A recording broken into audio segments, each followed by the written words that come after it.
Bayangin sebuah fasilitas industri, pabrik megah, teknologi canggih. Tapi, gimana kalau itu semua sebenarnya adalah bom waktu raksasa yang siap meledak? Nah, di pembahasan kita kali ini, kita bakal bongkar habis soal manajemen keselamatan proses atau proses safety management. Kita nggak cuma ngomongin soal pakai helm proyek atau sepatu safety ya, kita bakal lihat gimana caranya mencegah sebuah pabrik supaya nggak berubah jadi sumber bencana yang mengancam ribuan nyawa.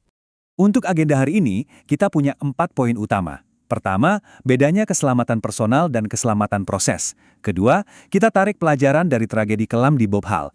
Lanjut ke bahaya-bahaya tersembunyi di industri. Dan terakhir, kita bahas solusi intinya, manajemen keselamatan proses. Oke, kita masuk ke bagian pertama, keselamatan personal versus keselamatan proses. Seringkali nih kalau dengar kata keselamatan kerja, yang kebayang pasti orang kepleset, tersandung, atau mungkin tangannya terpotong alat kan? Nah itu namanya keselamatan personal, bahayanya ada di level mikro. Tapi kalau kita ngomongin keselamatan proses, wah ini monsternya. Ini adalah level makro, bahaya sistemik, kayak ledakan raksasa, kebakaran hebat, atau kebocoran gas beracun yang luar biasa masif. Di dunia industri, insiden ngeri kayak gini biasa disebut sebagai Tier 1 atau Tier 2 proses safety event. Dampaknya, nggak cuma ngerusak pabrik, tapi benar-benar bisa merenggut nyawa dalam jumlah yang masif. Tentu aja, keselamatan personal itu penting banget buat tiap individu. Bayangin, ada pekerja yang kesandung, lalu jatuh, pasti bisa cedera serius.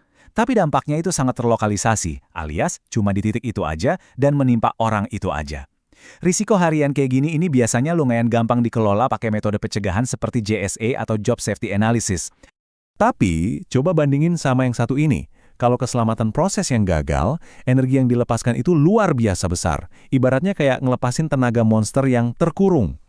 Sebuah pabrik kimia bisa rata dengan tanah dalam sekejap gara-gara vapor cloud explosion. Atau VCE, itu tuh ledakan awan uap yang mematikan banget.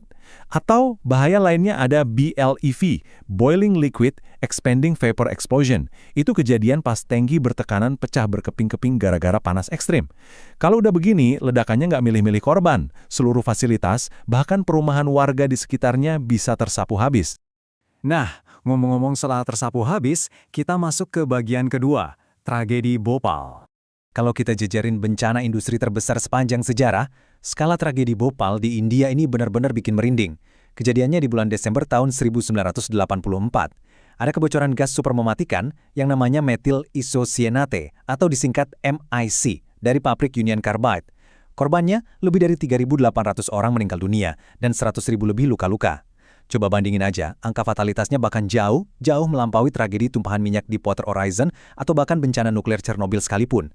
Bhopal benar-benar jadi titik jangkar paling kelam dalam sejarah industri kimia dunia. Terus gimana bisa bencana sebesar itu terjadi? Percaya nggak percaya, ini bukan sekedar kecelakaan murni loh. Ini adalah hasil dari kegagalan beruntun gara-gara sistem proteksi aktif dan pasif pabrik yang sengaja dimatiin. Jadi gini, uap MIC itu terbentuk karena reaksi berantai yang lepas kendali. Normalnya, ada alat penetral beracun, namanya vent gas scrubber, tapi ternyata alat ini lagi dimatikan. Terus, sistem proteksi aktif kayak water curtain atau tirai airnya, tingginya ternyata nggak nyampe buat nyemprot uap yang udah nyembur ke udara. Puncaknya, pipa flare tower yang harusnya ngebakar sisa gas, ternyata dicopot gara-gara korosi dan nggak diganti-ganti. Ini jelas banget jadi contoh nyata kegagalan fatal dari sisi mechanical integrity atau integritas mekanik alat di fasilitas itu. Lesson learned, alias pelajaran terbesar dari Bhopal adalah bencana ini murni gara-gara keputusan manajemen yang ugal-ugalan. Bayangin aja, nyimpen zat kimia super bahaya melebihi kapasitas tangki, nggak ngerawat alat-alat kritis, dan yang paling parah, secara sadar matiin sistem keamanan utama cuma demi menghemat biaya operasional. Keputusan ngirit ini secara literal mengubah pabrik mereka jadi bom waktu yang tinggal nunggu meledak. Dan yang bikin ceritanya makin miris nih, coba perhatikan tata letaknya. Pabrik dengan resiko semasif ini beroperasi benar-benar nempel sama area pemukiman padat penduduk. Parahnya lagi, gak ada sistem emergency preparedness atau kesiapsiagaan darurat yang memadai sama sekali buat warga. Jadi pas uap beracun itu bocor di tengah malam, warga lagi pada tidur dan mereka sama sekali nggak punya peringatan, apalagi rencana evakuasi. Keputusan fatal ini benar-benar memaksimalkan korban jiwa dari warga sipil yang nggak tahu apa-apa. Sekarang, kita masuk ke bagian ketiga, bahaya tersembunyi di industri. Selain gas beracun kayak di kasus Bhopal, ada banyak sumber bahaya proses lainnya yang sering nggak kelihatan. Anda tahu nggak kalau debu yang berterbangan itu bisa meledak hebat, Serius, kalau kita lihat konsep fire tetrahedron, selain butuh bahan bakar, oksigen, dan panas, ada elemen keempat yang krusial banget, reaksi rantai kimia. Nah, saat debu dari material organik kayak gula atau tepung ngumpul di udara pada konsentrasi yang pas, satu percikan listrik statis sekecil apapun bisa memicu reaksi berantai yang dahsyat. Fenomena ini namanya dust explosion. Kekuatannya bisa meruntuhkan struktur bangunan beton pabrik dalam hitungan detik aja. Bahaya tersembunyi lainnya, nah ini juga unik, auto-ignition fire alias api yang menyala dengan sendirinya.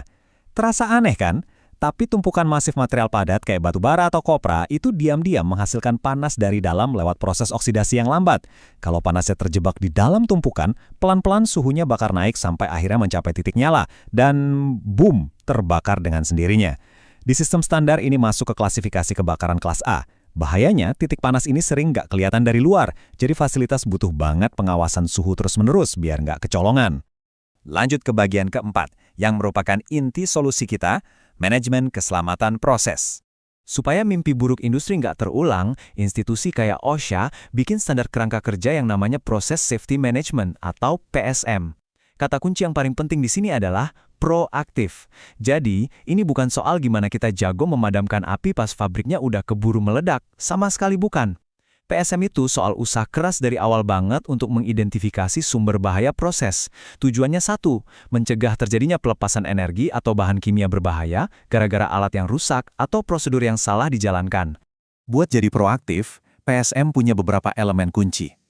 Pertama, desain pabrik dari awal itu harus udah aman. Ini namanya safe design. Terus, kita wajib banget ngerawat mechanical integrity atau integritas mekanik untuk alat-alat keselamatan kritis, kayak pressure safety valve. Itu kartu pengaman kalau tekanan berlebih.